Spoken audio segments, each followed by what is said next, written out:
You shit. Yeah. How dare you?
Padded Room Podcast is back on the air, you assholes. My name is Darian. I've returned for another week of horror, business, and stuff, and things. And all of the things. My main man, Buddy, is also back. Hey! What's up, Buddy? Oh, not much. I missed your smiling face, my man. I've been dealing with curmudgeon-y old Jason for a while. I need some positivity. I know, right? I need somebody to stop telling me what a dumb fuck I am. No, it feels good to be back. Good to have you, my man. What's new? What did we miss? The last couple weeks, just working a lot. I figured that. Yeah, that's really what I've been up to. Yeah, you look miserable, bud. You do. A little tired today. You're totally tired. Yeah. Did you get an actual day off anytime? Last weekend. If you have to think about it, then probably not.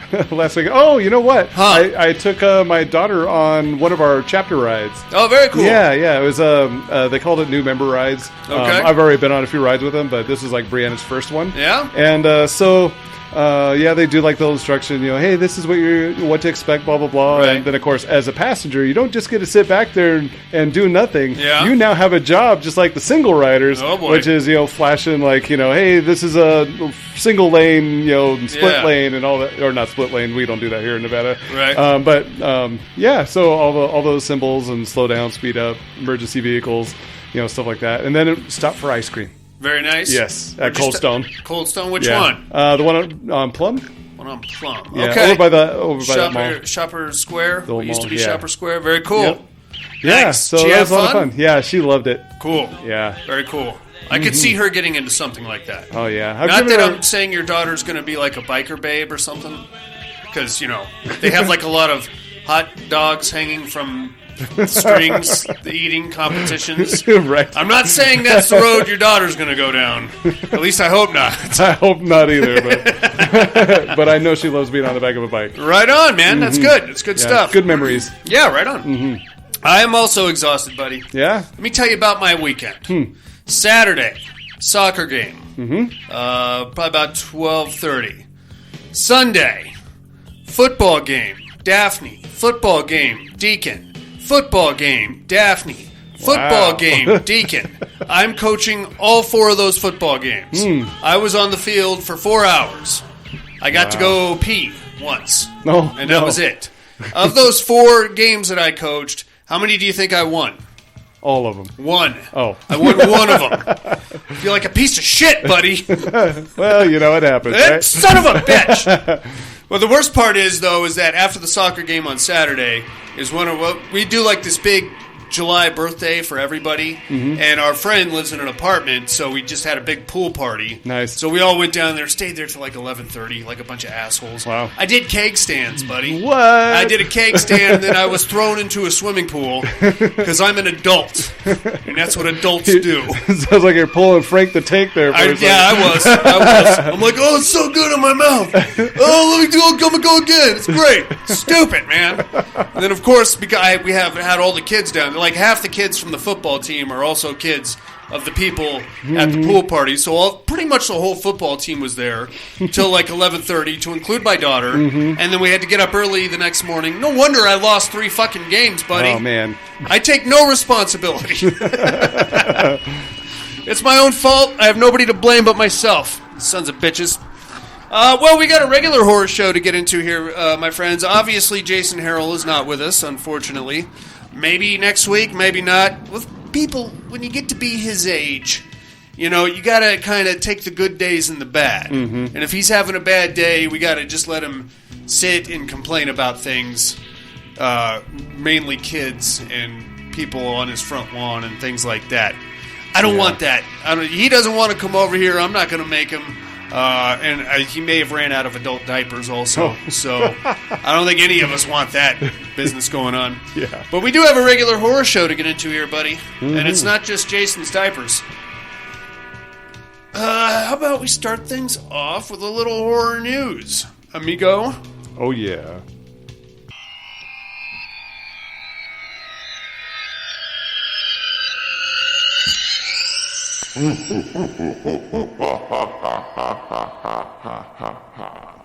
Horror news.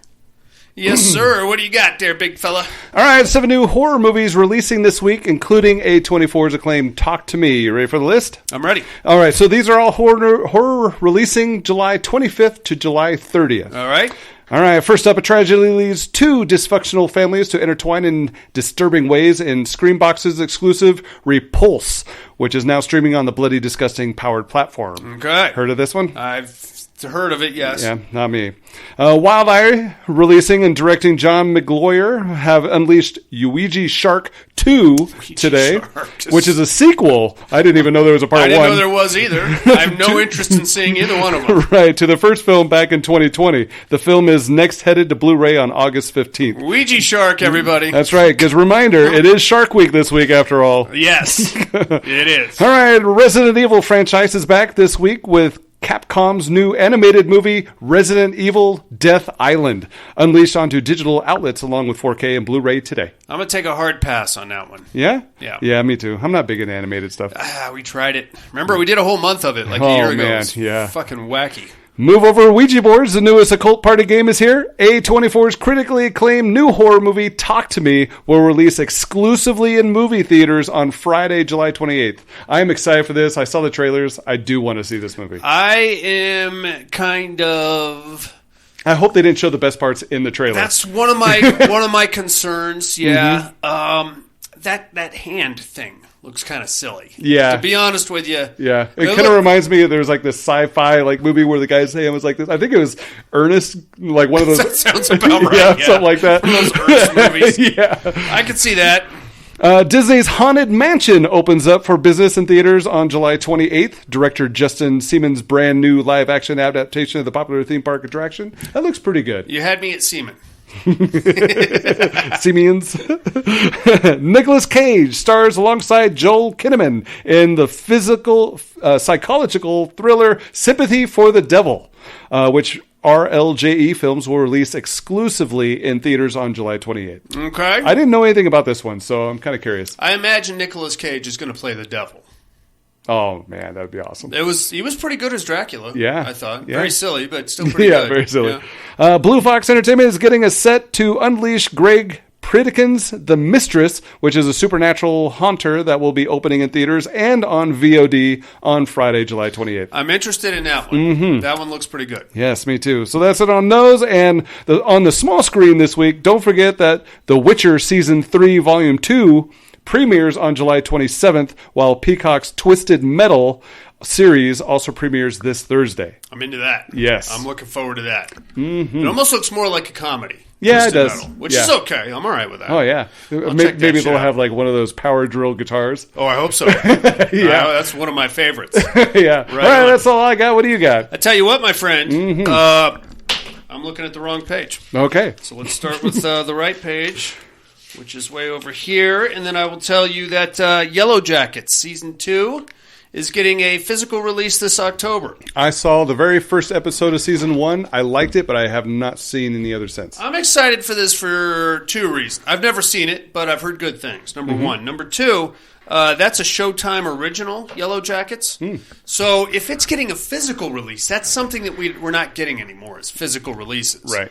So if it's getting a physical release, either A, physical media is making a comeback, or B, it's just that good that they think they can squeeze an extra couple bucks out of it. I'm going to say it's just that good. I hope maybe so. it's both. I hope so. I'm into it either way. I'll check it out.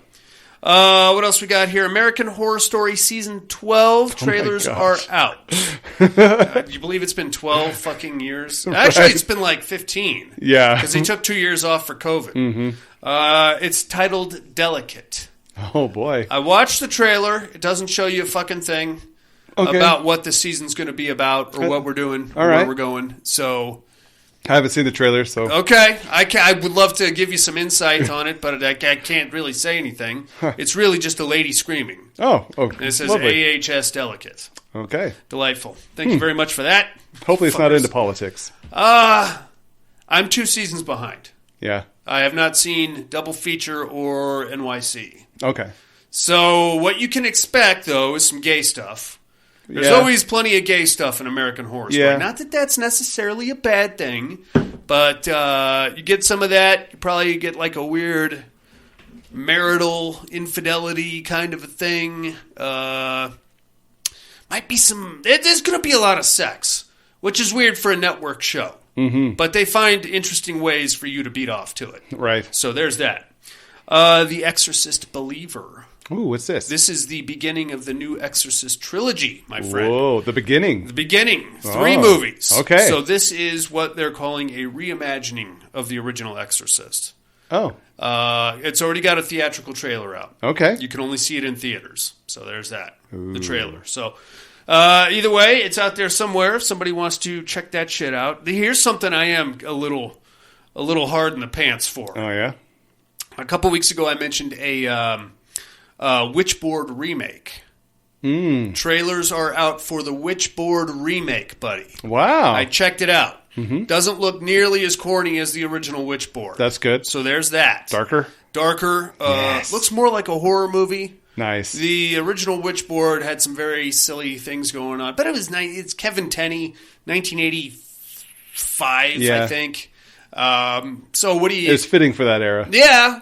This looks very much more cynical. Nice. And so the original, you've seen the original yes. Witchboard. That was about a Ouija board. Right. This thing is about a board. It's not a Ouija board. It's some kind of like a round thing, and there's like a pendulum that swings over it, and that's how the fucking thing talks to you or something. It's a whole other thing. Very cool. Whole other thing going on there. Huh. I'm psyched for that. Lastly, are you a big fan of The Boys? I've watched one episode. Yeah, I'm not talking about the show there, buddy. Oh. Which one? Talking about boys. Buddy. No, I'm talking about the show I had you going, though. Hey, what the hell are you talking about? Hey, this just got weird. Yeah, am I on the right podcast? What's happening here? The Boys spin-off is titled Gen V, and it is going to release to Amazon Prime in September. Huh. Watch the first season of The Boys, meaning to catch up on it. Okay. It looks cool. Yeah? The V, Gen V, whatever. And I think Homelander is going to be part of Mortal Kombat. Whoa. I think he's going to be a downloadable character for Mortal Kombat 1. Wow. I could be wrong. There's a lot of, when Mortal Kombat comes out, there's always this rumor mill that spins about what all characters are coming. Pennywise, and then it's going to be the chick from Sex and the City. She's going to be in there. It's going to be awesome. Yeah. So who knows? It could be horse shit. Right. I don't know why Jessica Parker would be in Mortal Kombat, but right on. That's all I got on the horror news there, you maniac. You ready for some listener mail? You betcha. Let's get down to business here, buddy.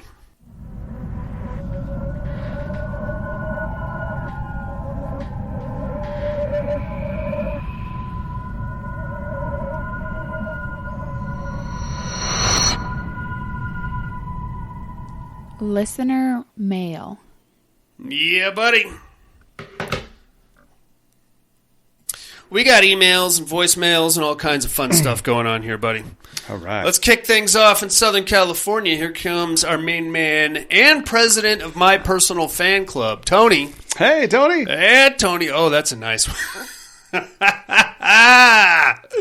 The things this guy does with my picture is really amazing. I think he should start like an art gallery or something. Oh, my goodness. Because that is a good one. Yeah, that's a good one. That is an overweight Darian without any tattoos, which is something you don't see anymore, in a Santa hat playing with my nipples.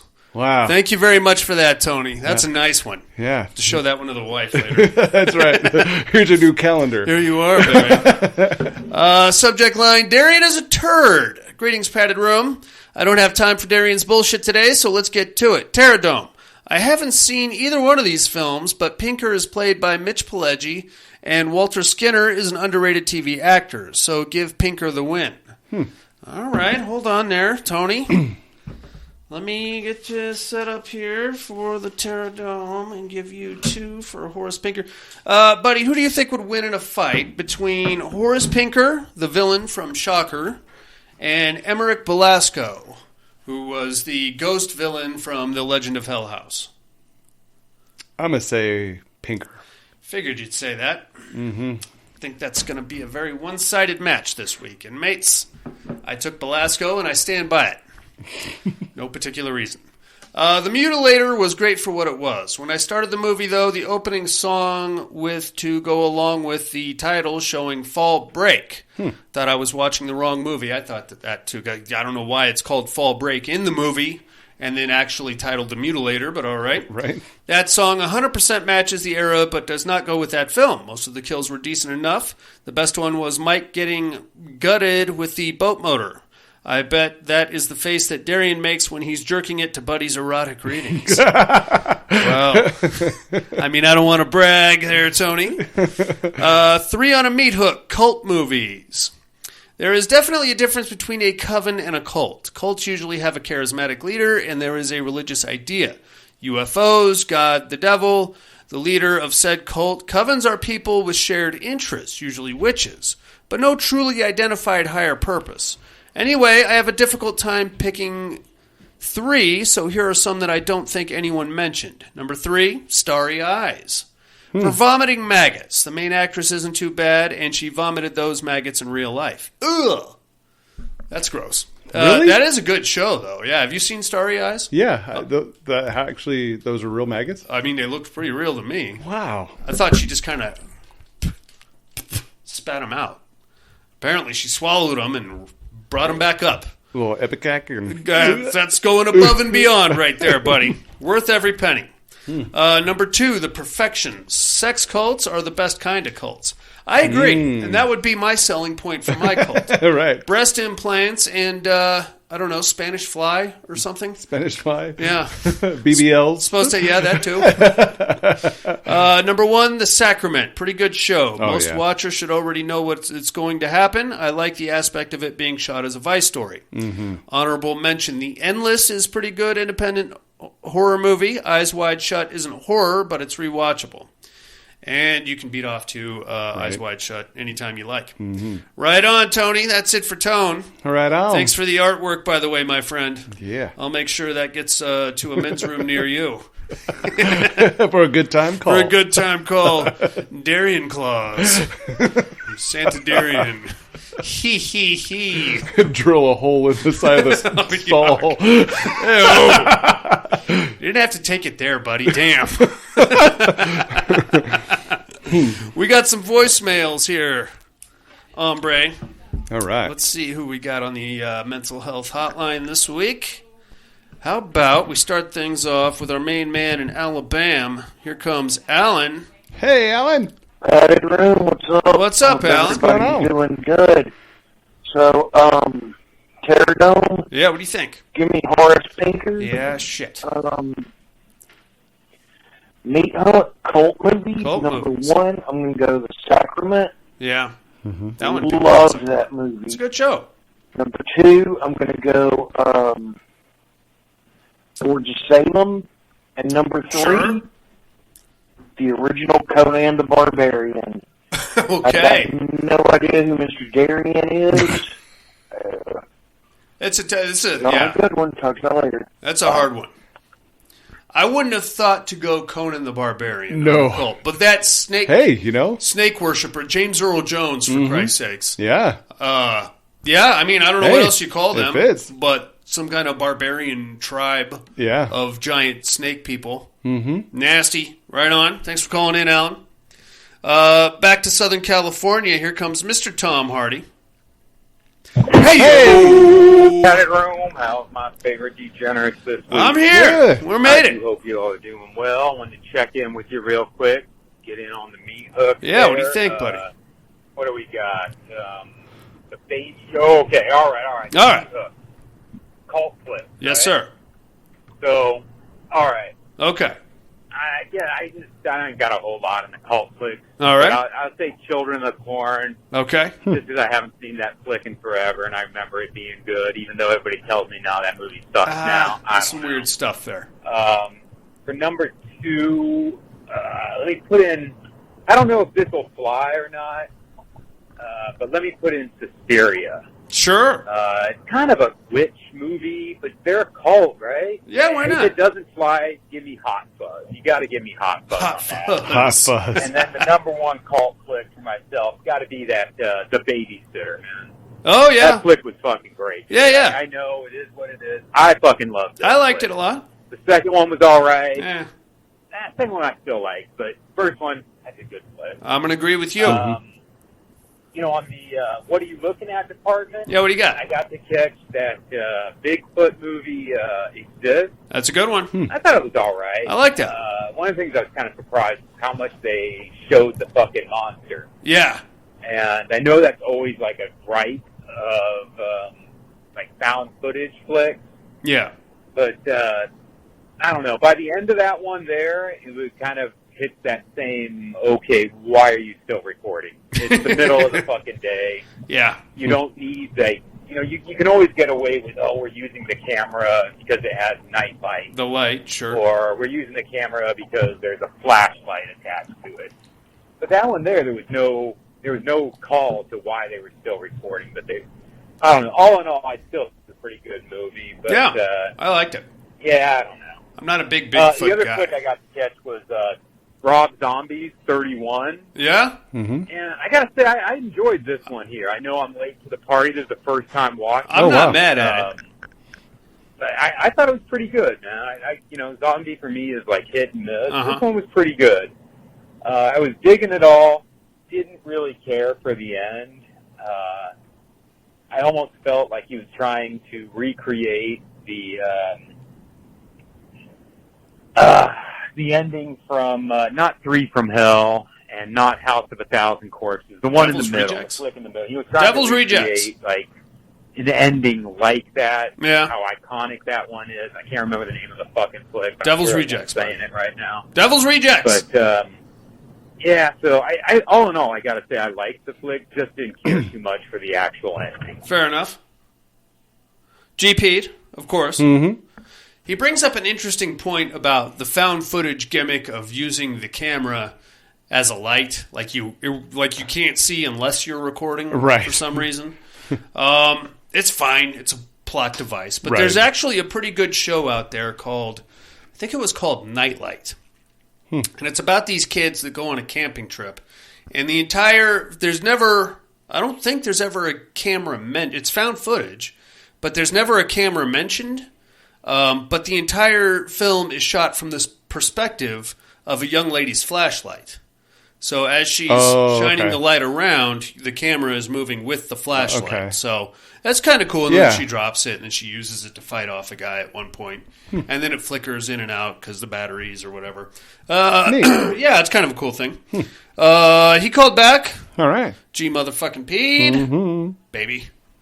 G motherfucking P. Woo! Hell yeah. So I was saying, that kind of led me down a little rabbit hole. I don't know, after I watch a zombie flick, I always got to start listening to fucking classic rock on repeat. Sure. And I did that, and I came across, I don't know if you've ever heard this, Huh. this song by the L.A. Rats. It's fucking, I tell didn't you never right heard now, of it no. before. It's a Rob Zombie supergroup, or it's like Rob Zombie, John 5, Nikki 6. Oh! I don't know, I think the drummer from like Cinderella or some fucking thing. But Okay. anyway, it's a remake of that I've Been Everywhere song. And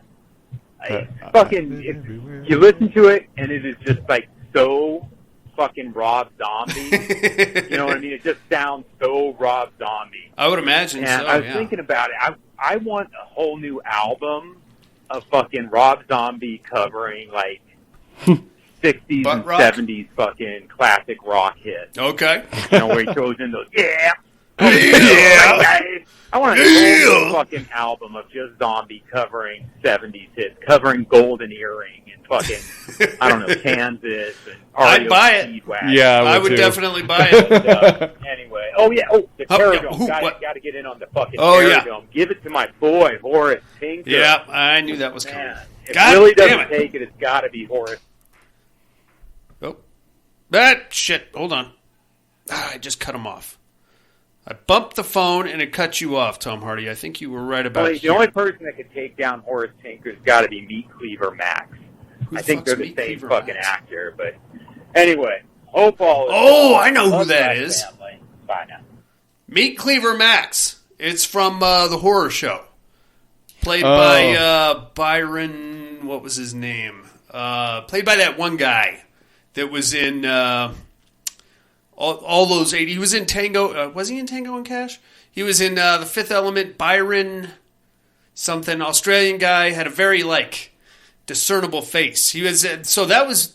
I'm going to go off on a tangent here. But I know who Meat Cleaver Max is there, Mr. Hardy. And I'm going to put you down for Horace Pinker. Bang, bang. Right on. And that is all we have on the listener mail there, buddy. Do you have anything for Tony, Alan, or Tom Hardy? Thanks, everybody, for calling and writing in. Love you, dudes. Man. Yeah, excellent. If you feel like getting a hold of us, inmates, just go to paddedroompodcast.com. You'll find an email link there. You can click that. Or you can mail us at mail@paddedroompodcast.com. Or you can call the mental health hotline, area code 775-387-0275. But now, buddy, it's movie time. Yeah. What do you say? 4 days of R&R at the beach. I'm in. She's in. I'm in. Sounds good to me. I got a bad feeling about this. Yeah, we're gonna have a good time. They thought their vacation would be fun. They were wrong. Dead wrong. He's what's called a trophy hunter. Bum bum bum bum bum bum bum bum. Dad used to tell me that he'd hunted everything but man.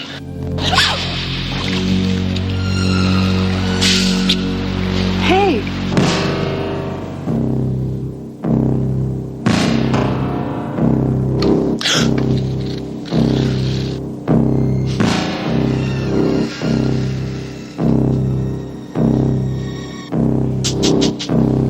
I'm coming to get you.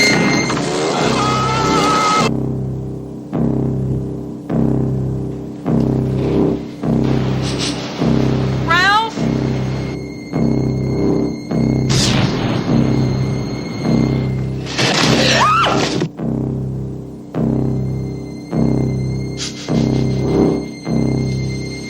Sue?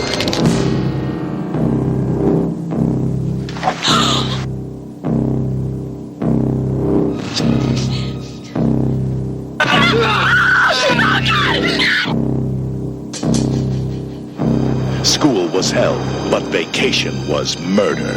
The Mutilator.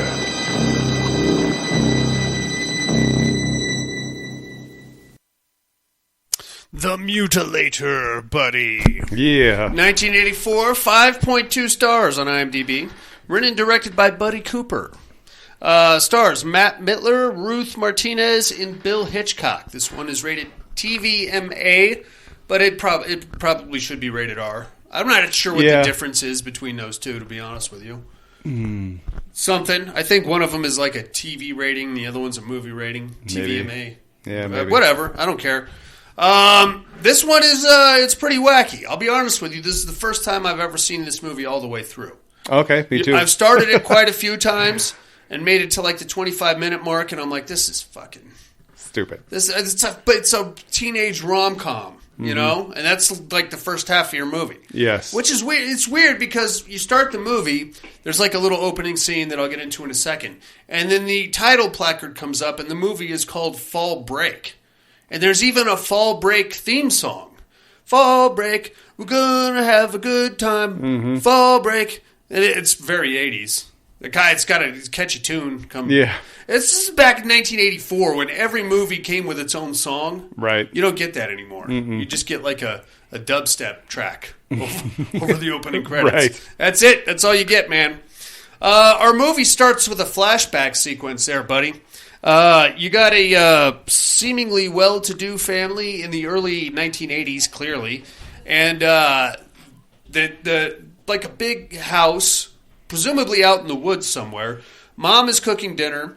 Little boy, probably about 9 or 10, is cleaning his or is getting ready to clean all of his dad's guns.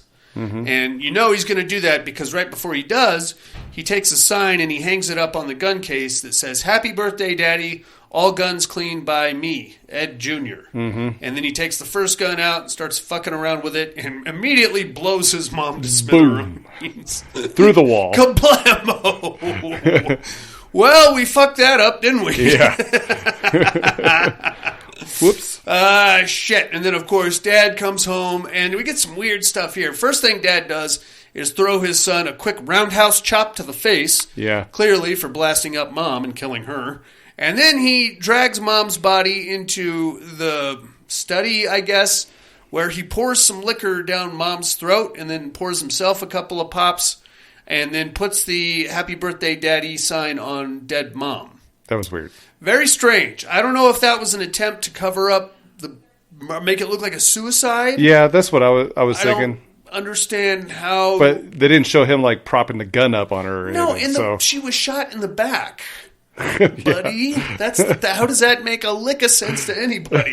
Yeah. Well, clearly she was cleaning the guns and shot herself in the back. Yeah, she was probably scratching her back. That's what it was. Yeah. With this 12-gauge, fully loaded shotgun with the safety off.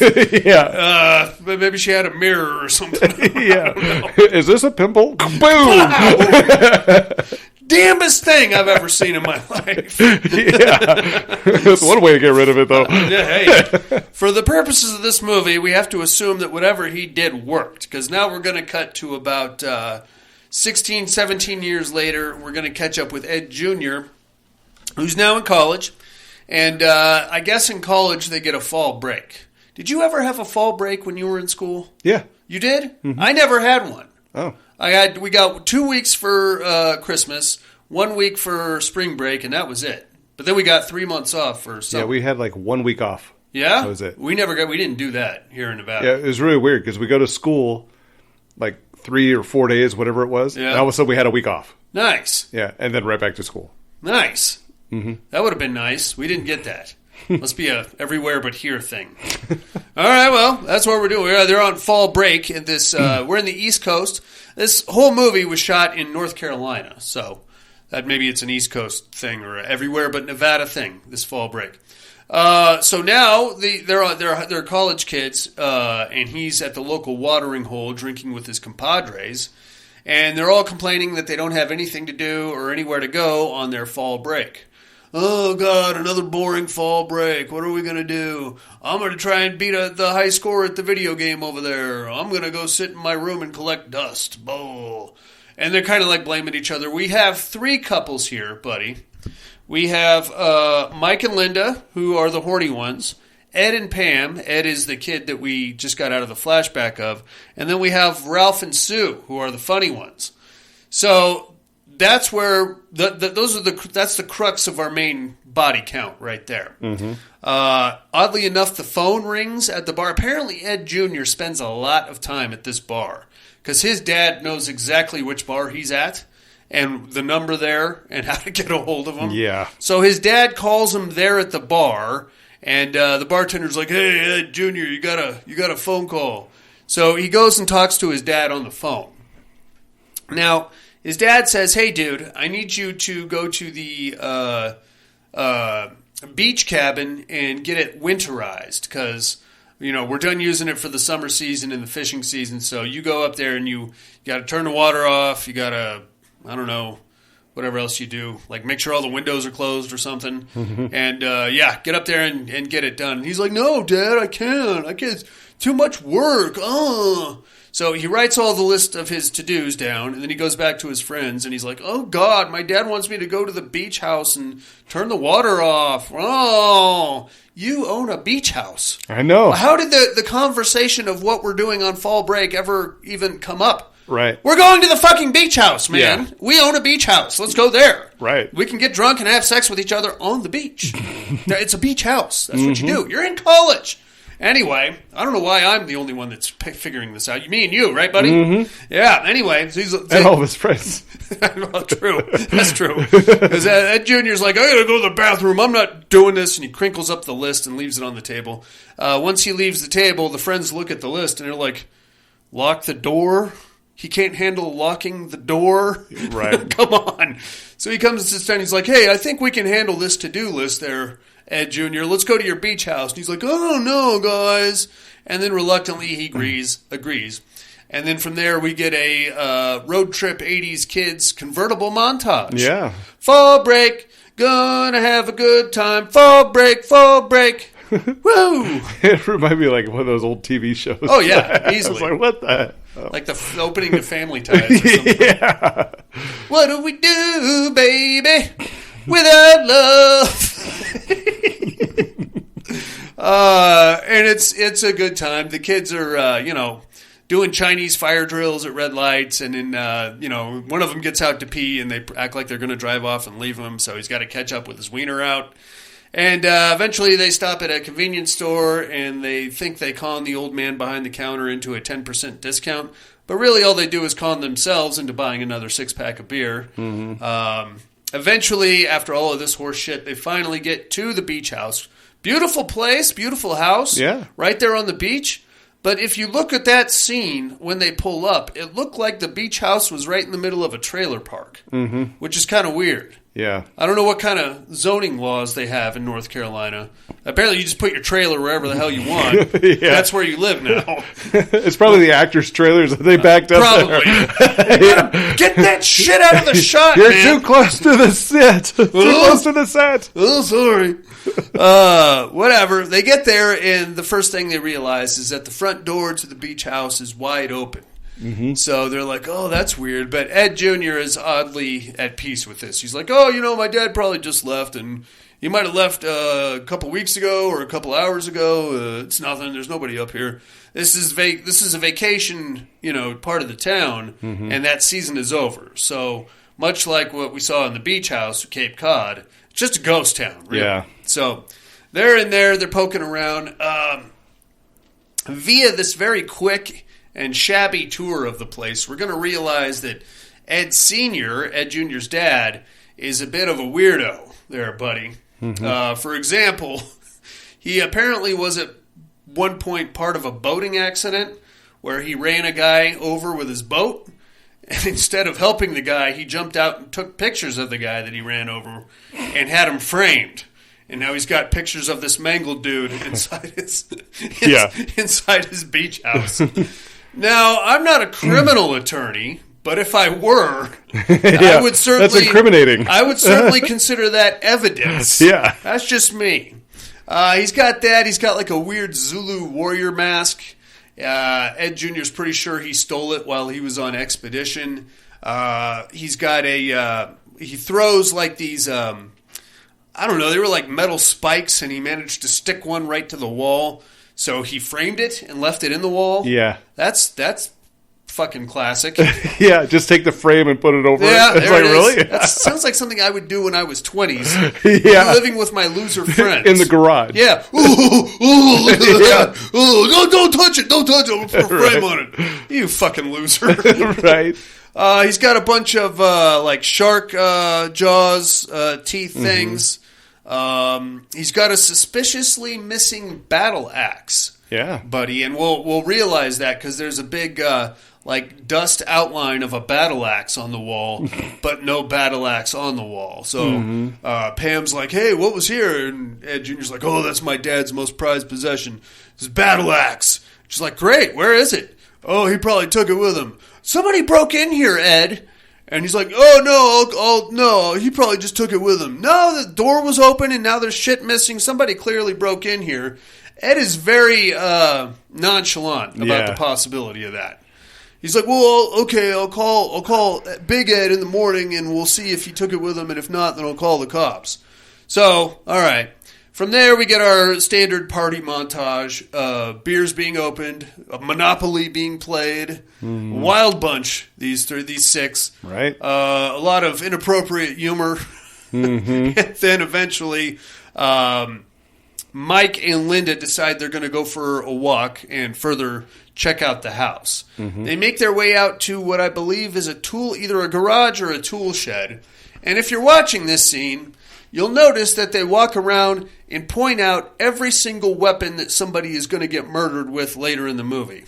Look at this boat motor thing over here. That's cool. Yeah. Yeah, look at this big hook. It's a big giant hook, and what do they use that for? I don't know. Hey, here's some more of those sharp throwy thingies. Yeah. All right. That's fine. That's what you did in the 80s. You had to point out, Yeah. oh, look at this loose electrical wiring. Hope I don't get electrocuted later. Whoa. Is that a giant bear trap? I better avoid that when I'm drunk. Yeah. Stupid.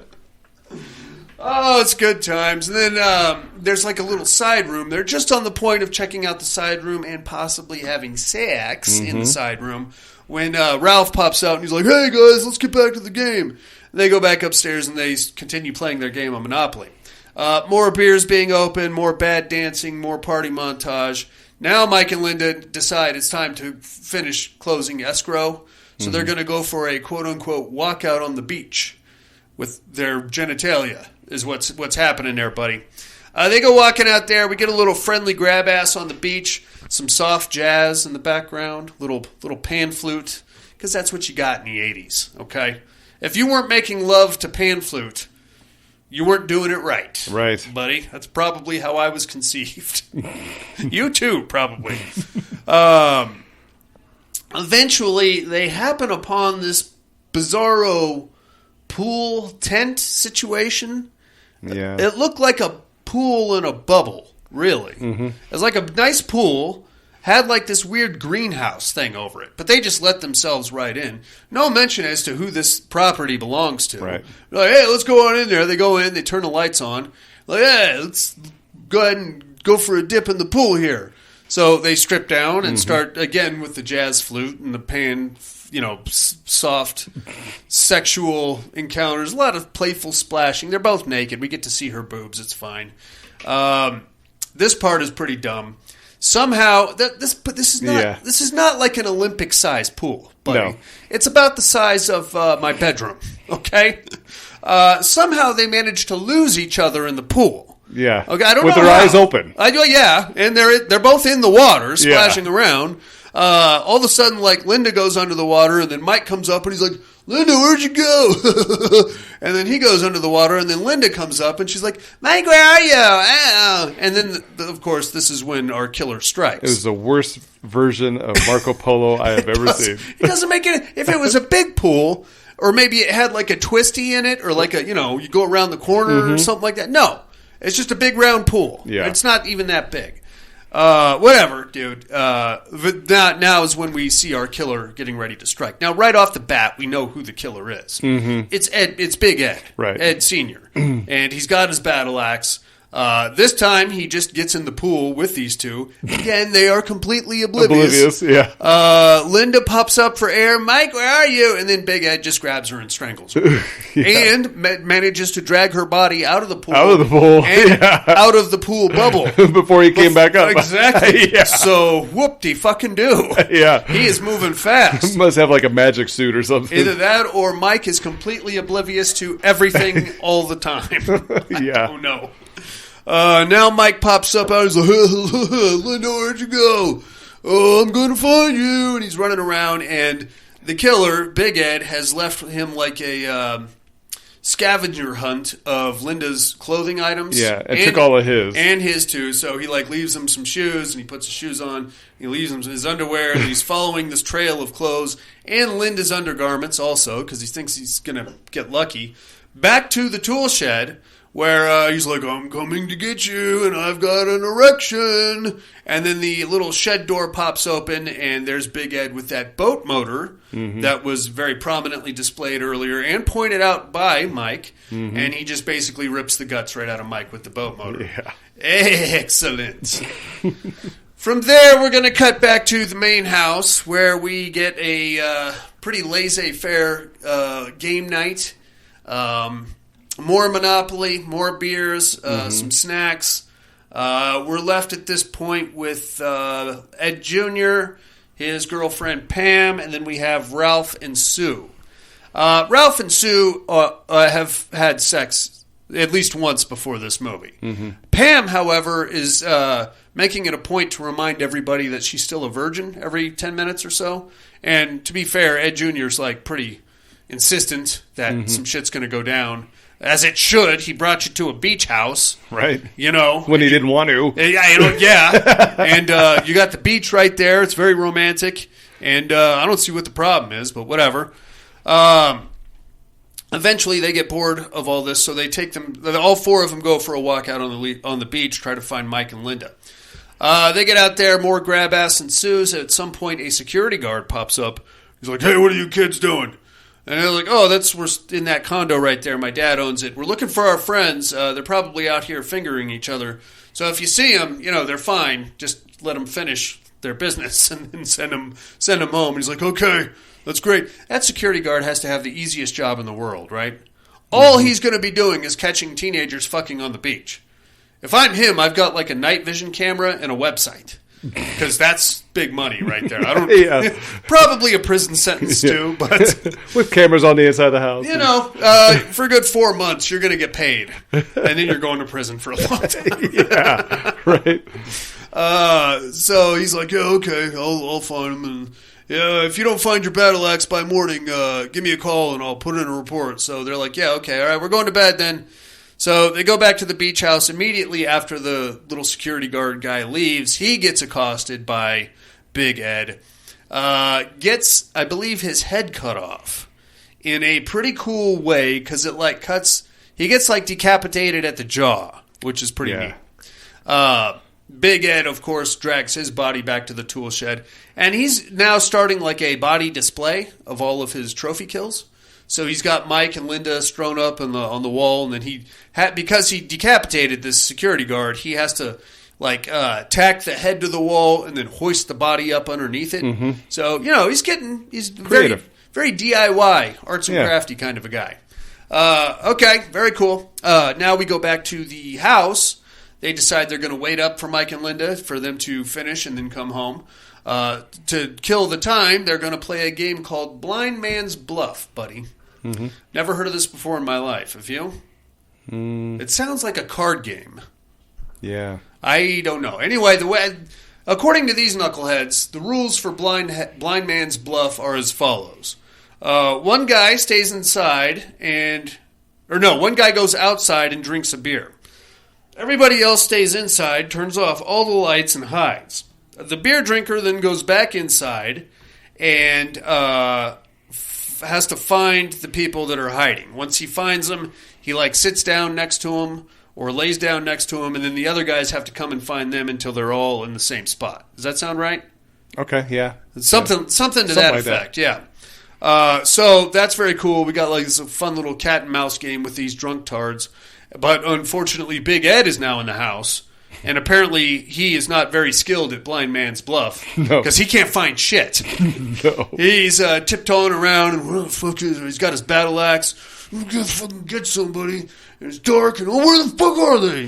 There's nobody. I mean, they're all. But the worst part is they're all hiding in very stupid places. Yeah. You can see her hair coming out from behind the chair. She's clearly right there.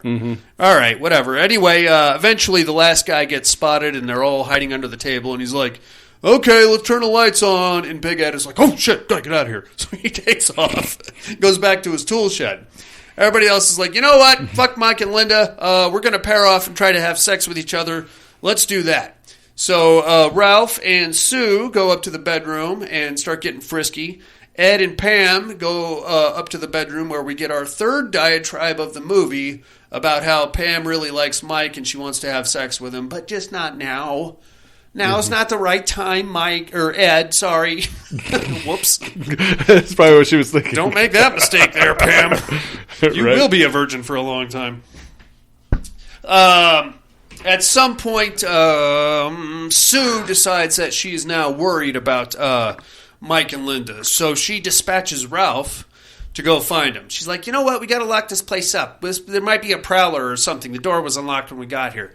He's like, well, okay, let me bang you first. And she's like, no, go lock up. And he's like, well, I can't because Mike and Linda are still out there. How are they going to get in the house? And she's like, well, go find them and then lock the house. Ugh, and then we get like a weird Benny Hill sequence right here. Yeah. Where it's like as he's throwing his clothes on and then hauling ass out the door. Yeah, that was really weird. It just sped up in weird music. Wildly out of place for a horror film, but all right. I get it. Ralph is horny. Fair enough. He's now out running hot laps up and down the beach. Mike, Linda! Linda, where are you? Eventually, he checks the tool shed where he finds the bodies, but then immediately gets stabbed in the neck with a pitchfork. And now, unfortunately, Ralph is out of the equation. Big Ed is now back at the house, and he's prowling around, getting ready to kill the rest of these turds. Sue, unfortunately, hears him traipsing around and goes and wakes up Ed and Pam. Hey, come on, get up. What the hell's going on? Somebody in the house, and it's not Mike or Linda, and Ralph is out looking for him, and it's not him either. So they get up and they start looking around. They go outside, and of course, that's when they decide to split up. Yeah, that's a great idea. Linda, you go that way all by yourself. Pam, you come with me this way. So that's, of course, exactly what happens. Linda goes immediately right to the tool shed where she gets knocked down, and then she receives a giant fish hook to the vagina. Yeah, that was the best kill scene of that movie. I would agree. It's gnarly. The hook goes into the vagina and then out through the pubic region. I immediately thought of Terrifier. I could see that, yeah. I thought he was going to use her to catch a shark. Right. He's baiting his hook. Yeah, I'm sure he was baiting himself later on. What a good day to be a fish hook. So that's actually pretty cool kill because all of her intestines come out and stuff. She's now out of the equation. He's just on the point of finishing that up when Ed Jr. and Sue come around the corner and catch him. So the point of splitting up really was for them to just basically walk 3.5 minutes out and 3.5 minutes back to go catch back up with Linda. Yeah. It's fine. It's a plot device. She had to be alone for that to happen. So they spot, oh, God, oh, what the hell? So now we get a big chase cat and mouse sequence where Ed is chasing these two around.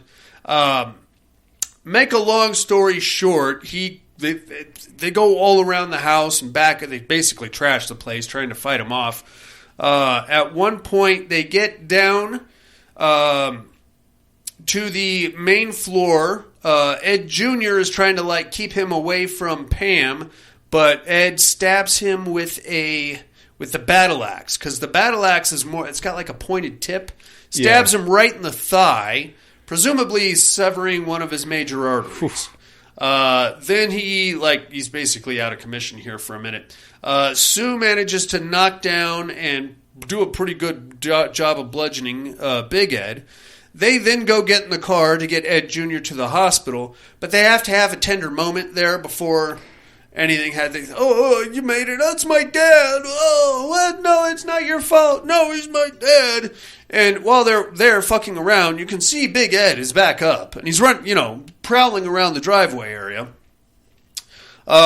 He jumps on top of the car with a knife. They can't get the fucking car started. Yeah. Now, but they made a point of that at the beginning of the movie. They made sure to tell everybody that this is a janky-ass car. Fair enough. I'm with you here. Come on, start the car. It won't start. Stop pressing the glass. You're flooding it. I'm going to choke the engine. I don't know what I'm doing. Do you want to do it yourself, you fucking asshole? I will get out and walk and leave you to bleed to death. Eventually, just as the car... So Big Ed is on top of the car, and he's reached around, and he's grabbed... this was funny. Yeah, he's doing like a facepalm thing to Ed Jr., and then that's when the car starts. She punches the gas, which throws Big Ed back to the, over the trunk of the car. And then he's clawing his way up, but then she throws it in reverse and basically pins him to a wall, cutting him in half. But she just leaves the car there. So if you want to believe in miracles or whatever, it could be keeping him alive that he's still pinned to the wall, but you see his legs come out underneath the car. So that's when the cops show up, and now Ed is still alive. Well, half of him is still alive. He's clawing his way back. The cops come up and they're like, move the car. So she does that. And then little Ed falls, or Big Ed, I guess, falls down. Half Ed. We got exactly 1.5 Eds at this point. Yeah. The half Ed falls down. Cops are like, Jesus Christ. And then he, cuts the leg off of one of the cops. And with the battle axe.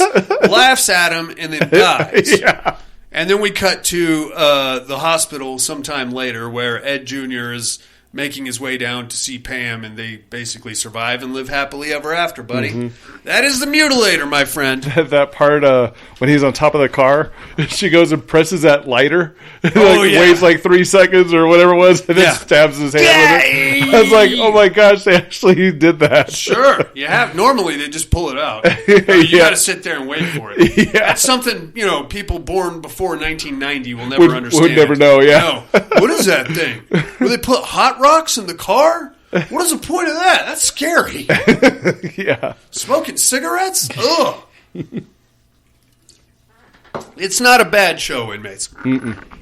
It's very 80s, very teen slashery. The only problem I have with it is that you got to get to the 45-minute mark before you get your first kill. Yeah. Up to that point, it's just a lot of teen yuck, terrible acting. Humor. These are not actors. There's not a professional actor in this cast. Yeah. These are all just people that were hanging around. That being said, I didn't think they did a bad job. I mean, right. Definitely seen worse acting. Mm-hmm. Witch Trap. I say it's worth a watch. If you can make it past the 40-minute mark, then you're back in horror town. Up to that point, you're basically watching a John Cusack movie. Yeah. I don't know. I'd say it's not bad. I watched it on Shudder. I think it's also on Tubi. Check it out if you haven't seen it, inmates. Buddy, let's take us a little break here, shall we? Oh, yeah. We'll track the price of your flight.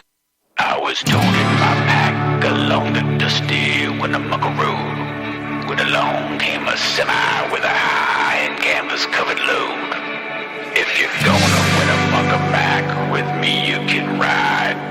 So I climbed into the cab and then I settled down inside. He asked me if I'd seen a road with so much dust and sand, and I said, listen, I've traveled every road in this here land. Well, I've been everywhere, man. I've been everywhere, man. Across the desert, man. I breathe the mountain, man. Traveling with my shit, man. I've been everywhere, man. I've been to Rio, Chicago, Chicago, Minnesota, Buffalo, Toronto, Rio, Jackson, Wichita, Tulsa, Ottawa, Toyota, Tampa, Panama, Mattawa, Buffalo, Bangor, Baltimore, Salvador, Hamilton, Tucson, Philly, Maryland, Advocate. Well, I've been everywhere, man. I've been everywhere, man. Across the desert, man. I breathe the mountain, man. Traveling with my shit, man. I've been everywhere, man. I've been to Boston, Charleston, Dayton, Louisiana, Washington, Houston, Kingston, Texas, Monterey, Faraday, Santa Fe, Tallahassee, Glen Rock, Black Rock, Little Rock, Tuscaloosa, Tennessee, Chicopee, Spirit Lake, Grand Lake, Devil Lake, Crater Lake, well, I've been everywhere, man.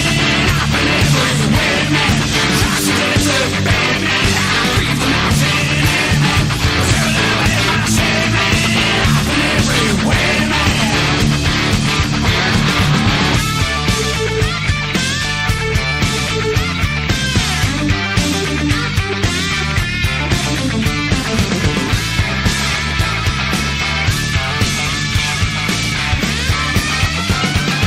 Louisville, Nashville, Knoxville, Omaha, Sheffield, Jacksonville, Waterville, Costa Rica, Pittsfield, Springfield, Bakersfield, Shreveport, Hackensack, Cadillac, Fort Lac, Davenport, Idaho, Jericho, Argentina, Diamondina, Pasadena, Kansas City.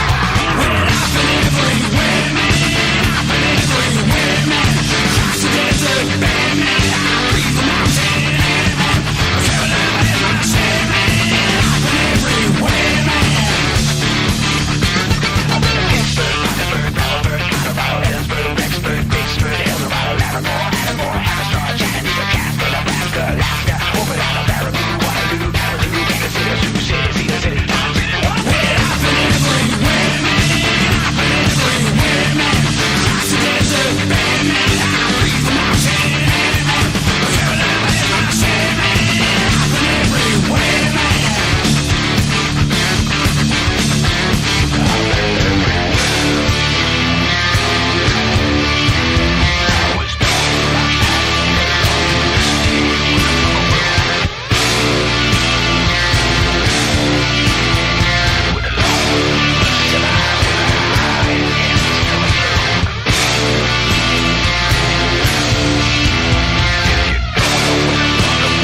Hey inmates, if you like what you hear, head over to the Padded Room Facebook group and support us through the Patreon link with a small monthly donation. Check out the T-Villain link at paddedroom.podbean.com and grab some t-shirts. Thanks for listening and enjoy the rest of the show. And we are back, buddy. Yeah. Yes, sir. This is apropos of nothing, but since I'm on the topic, I'm going to go ahead and bring it up. I ate at a place called Surfin' Chicken today. Now, it wasn't by choice. I was buying my kids' birthday presents. Okay. And it was at the Walmart, and they have a surfing chicken. Oh, that's right. I've seen that, but I haven't eaten there yet. Don't do it. In fact, if you're at Walmart and you're hungry, just go. Just go somewhere else. Just go down the food aisle and grab a chips. No, just leave the Walmart and go to a different establishment. Or go home and make yourself something. I usually go to the Wingstop. I like a Wingstop. Yeah. I like a Wingstop. Right, I like a Raising Cane's. We now have a Slim Chickens, which is really good. Okay. It's just down the street. You'll love it. They got like 42 different kinds of sauces.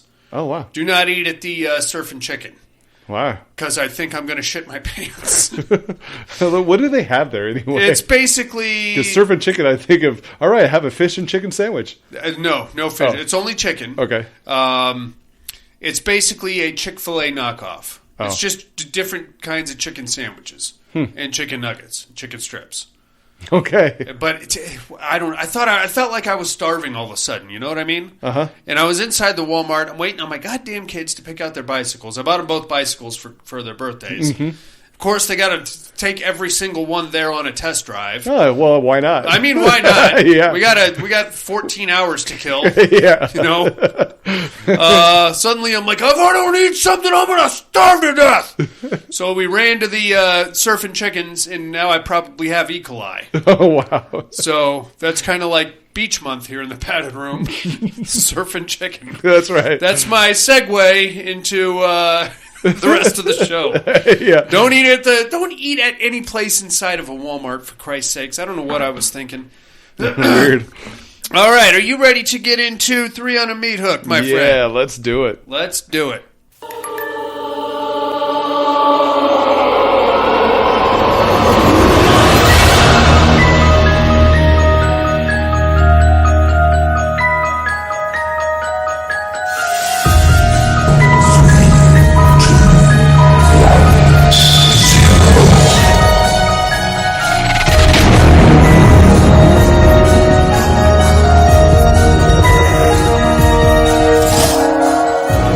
Three on a Meat Hook.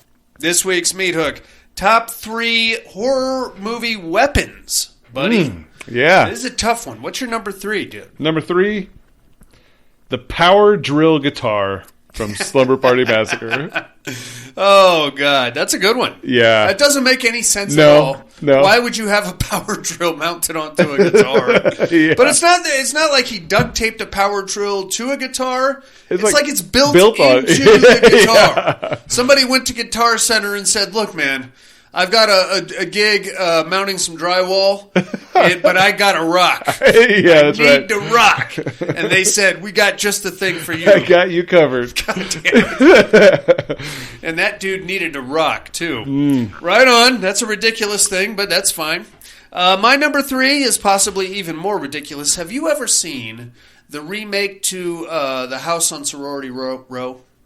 I don't think so. I think it came out in 2001 maybe. If I do, I don't remember it too well. So what we have here is, so if you've seen the original, all the co-eds were beaten to death with this cool like walking stick cane thing. In this one, they've taken a lug wrench and modified it to where it's got like a blade on one side and like a weird shovel thing on another. You can't change a tire with this fucking thing. Right. It's impossible. And But you will never find this item anywhere. But somehow they pop one out of the trunk and it's got like a weird like corkscrew thing on the other side. Wow. But it's basically a lug wrench other than that. Sounds like a giant with a Swiss knife. Swiss Army knife, kind of, but with only 4 things to use. Yeah. And they're all extremely dangerous. It's cool because, of course, you know, various co-eds get killed in various different ways using the different sides of this lug wrench. Yeah. And it can be thrown like a Chinese throwing star. Wow. So it's kind of silly, but that's really the only memorable part of that movie. That Right. I recall. And there was one really hot Asian in it too that I remember. Mm-hmm. So that would be my number 3, the weirdo lug wrench from Sorority Row. All right. How about number 2 there, buddy? Number 2, the reverse bear trap from Saw. Nice. Yeah. Nice. Yeah, I would not want to experience that, nor would I want to be near somebody that's about to experience that. Oh, man. You're going to get some schmutz on you if that thing goes like off. a bear trap, it's going to hurt like crazy. Yeah. But that reverse bear trap, good. no. See, wired to your jaw. Yeah, buddy. Nasty. Turn you into a Pez dispenser, basically. Yeah. I kept mine fairly silly. Mine number 2 is going to be the jagged Halloween sucker from Trick or Treat. Oh, okay. You can do some damage with one of those, Right, man. yeah. Apparently, you really jack up Brian Cox with one.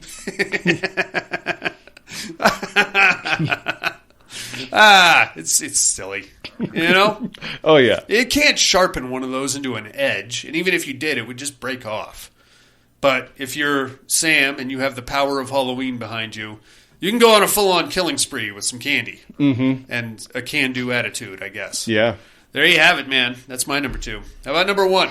Number 1, I go with the chainsaw. And the reason why I say chainsaw is because there's various ways you can use a chainsaw. Like a regular saw, you could do a circle saw, and then you could do the hand saw from Evil Dead. Sure. So I basically went with the exact same thing for the exact same reason. Chainsaw, very versatile item.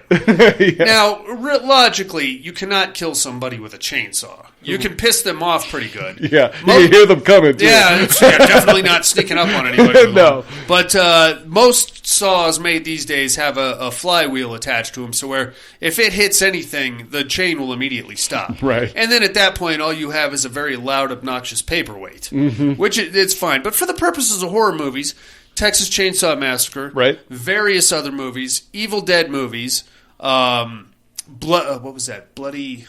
There's like a cheap ass Friday the 13th knockoff franchise. I think it was called Bloody Murder or something like that.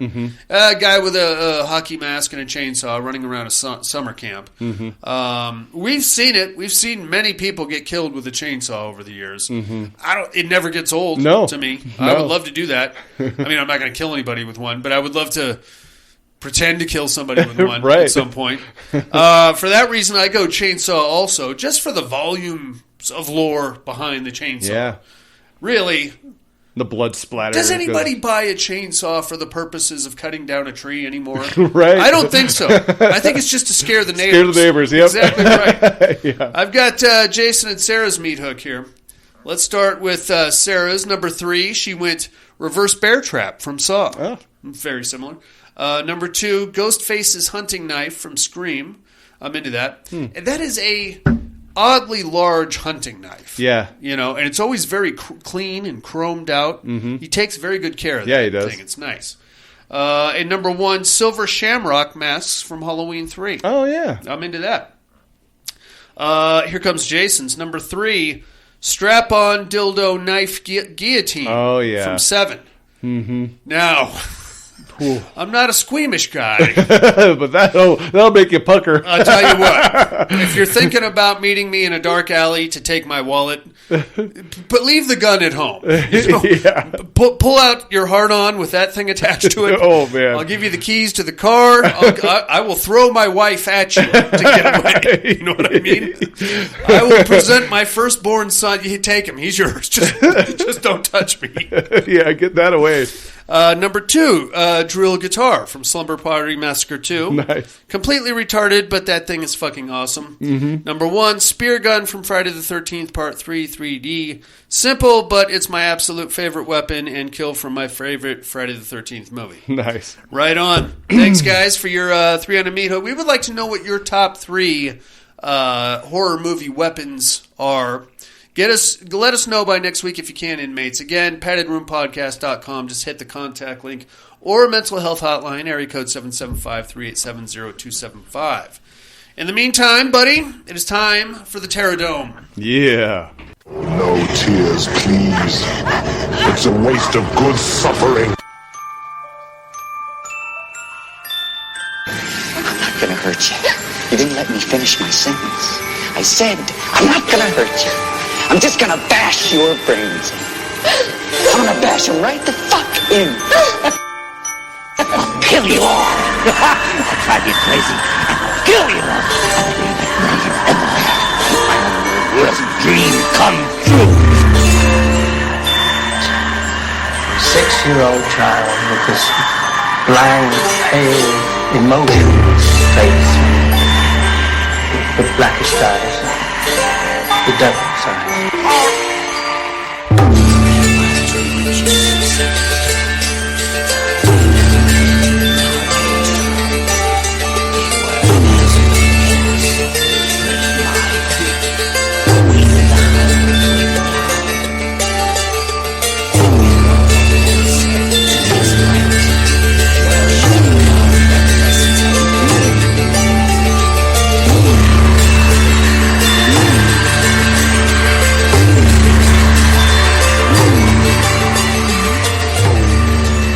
Welcome to the Terradome. First, last week's winner.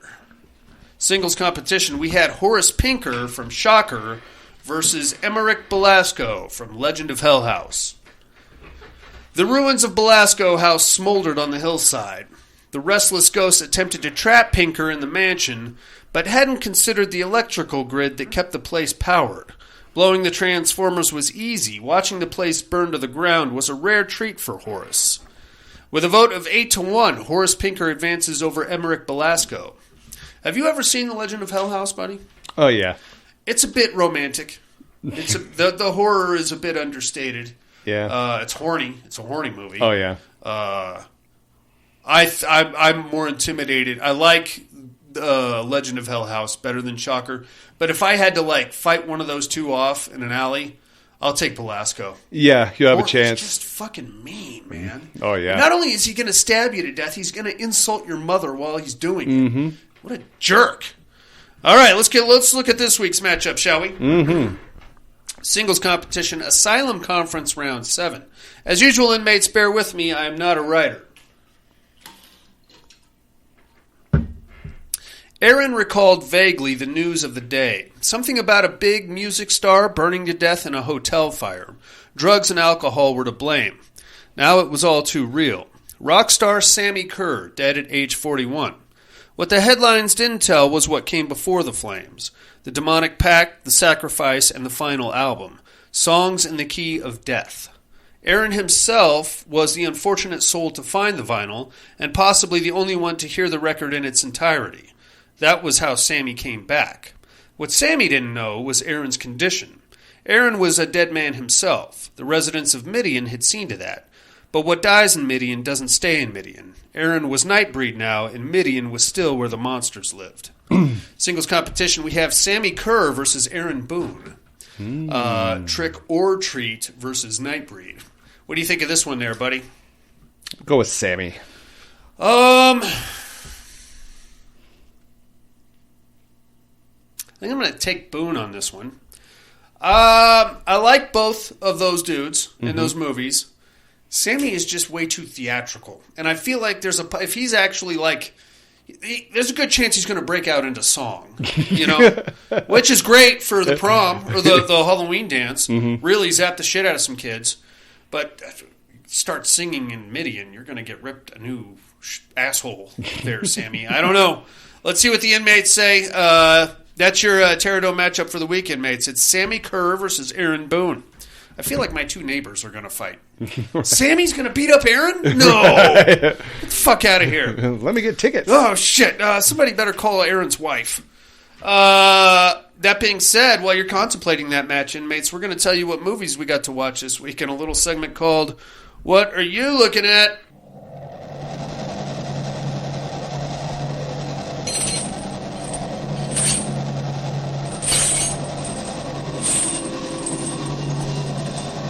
What are you looking at?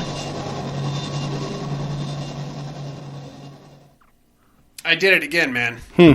I had a guilty confession to make last week. Have you seen a movie called Skinamarink? Mm-mm. Okay, well, I watched it. I hated it. It came out on Blu-ray, so I Bought bought it. It's sitting right there. And I thought to myself, you know what, maybe there's something I missed. So let me do a deep dive. Let me get into the nuts and bolts. Let me watch the special features. So I watched it with all that stuff, and I still don't feel like I like it anymore. Oh, yeah? That bad? It's not a movie, man, is the problem. It's more like a loose connection of scenes that are supposed to be tied together. Okay. Do you want to watch it or not? If you're not going to watch it, then I won't say anything. Probably not. Okay. The premise of the movie is that a little boy and his slightly older sister wake up in the middle of the night to find their parents gone. Okay. And all the doors and windows to the house are also gone. So they're trapped inside their own house. And it's basically them trying to figure out what the fuck is going on while trying to remain calm. Here's the problem. All of the camera angles are like, here is some carpet. Here is a door handle. And you can hear the kids in the background. Hey, where's Mom? Where's Dad? Here's a nice shot of a ceiling corner. Mom, are you in here? Dad? You know what I mean? Okay, so what the director was going for was trying to recreate childhood trauma, basically. Right. You know, remember when you would wake up in the middle of the night, the whole house would be dark, silent, and you're not that scared, but then, like, the more you look around, the shadows kind of look like they're moving. You freak yourself out, right? Right. That's what he's going for. Trying to carve an hour and a half out of that, what you get is a whole lot of nothing, man. Yeah. And it's the same. It's the same because it's streaming on Shudder.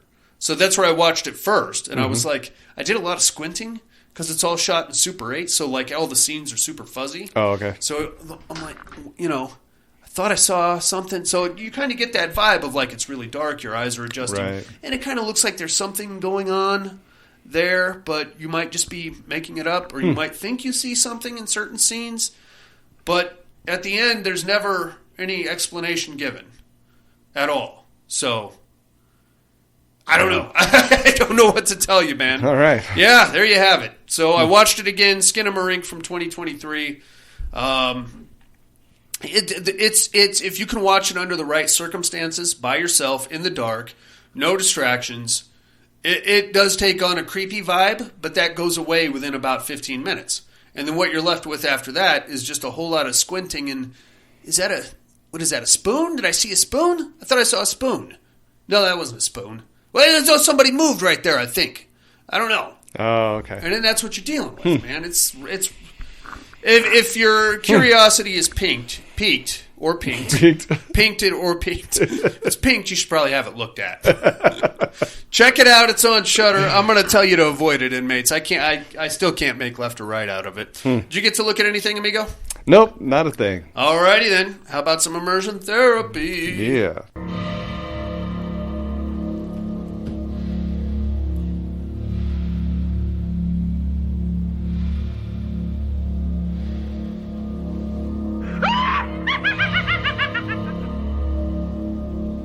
Immersion therapy.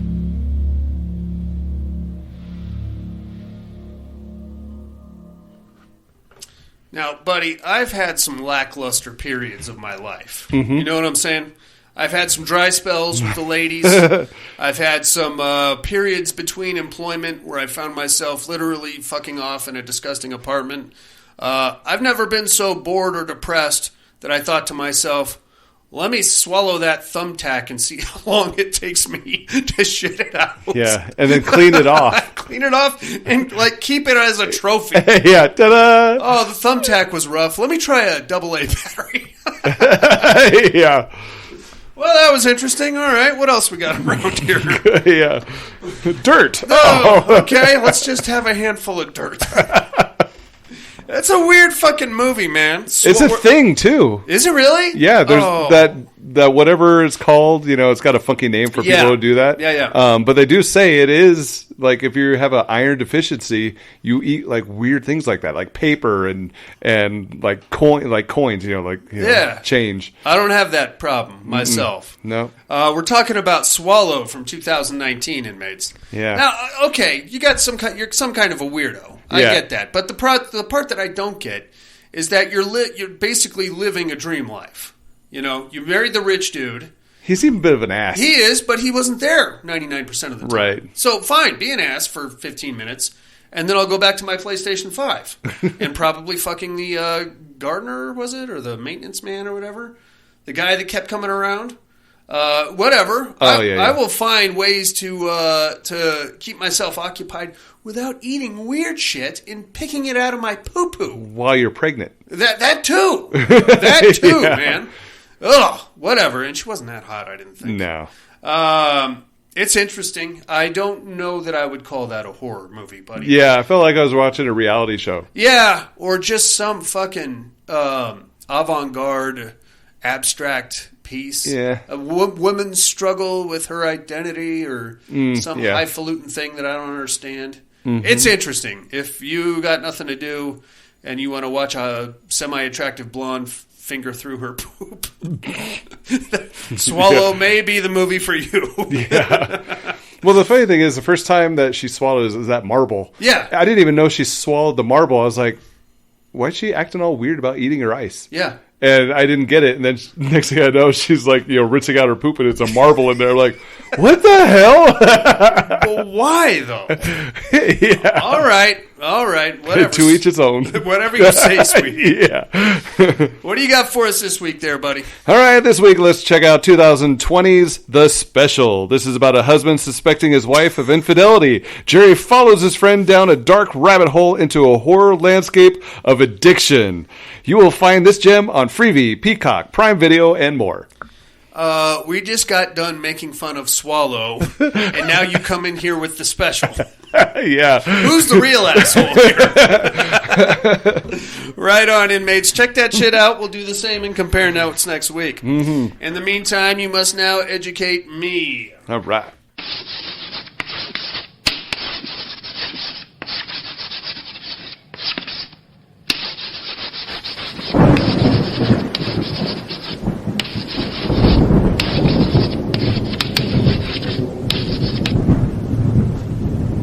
Educating Miss Monica.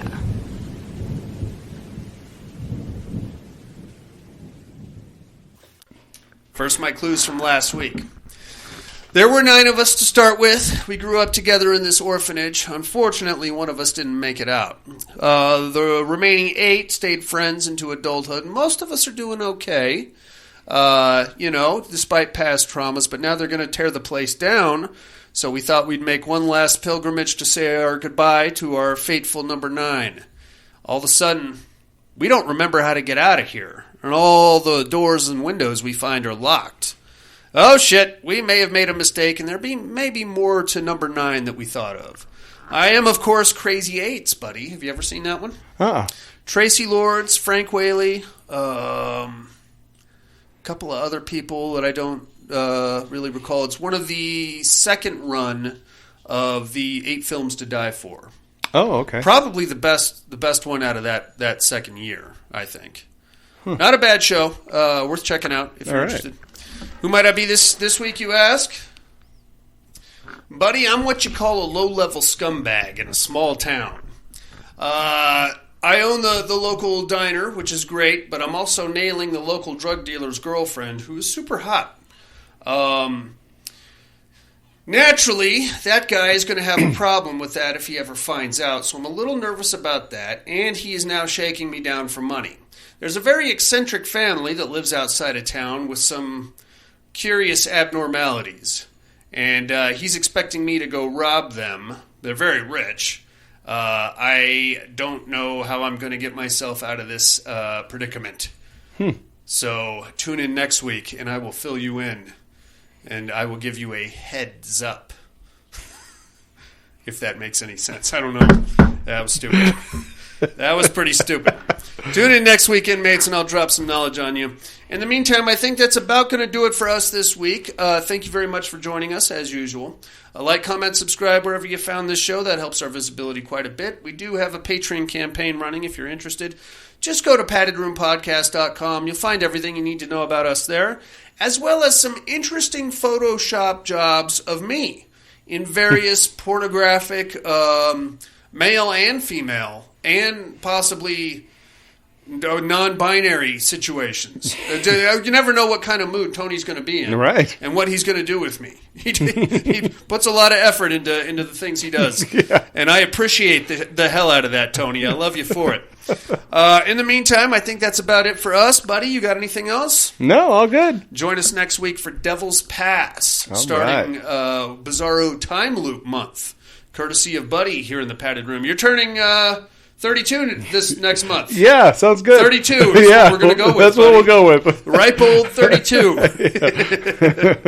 Buddy has chosen time loop movies for next month, inmates. So prepare for that. We're going to kick it off with Devil's Pass. In the meantime, for Buddy, Jason and Absentia, time loop movies, kids that are left home alone without any doors or windows, and whatever weird angles you want to approach that from, eccentric families that live outside of town, beachfront property, and the fucking nut jobs that own it, and the Padded Room podcast. I'm afraid visiting hours are over. Bye, and have a great week. Click my heels and dance with the heat.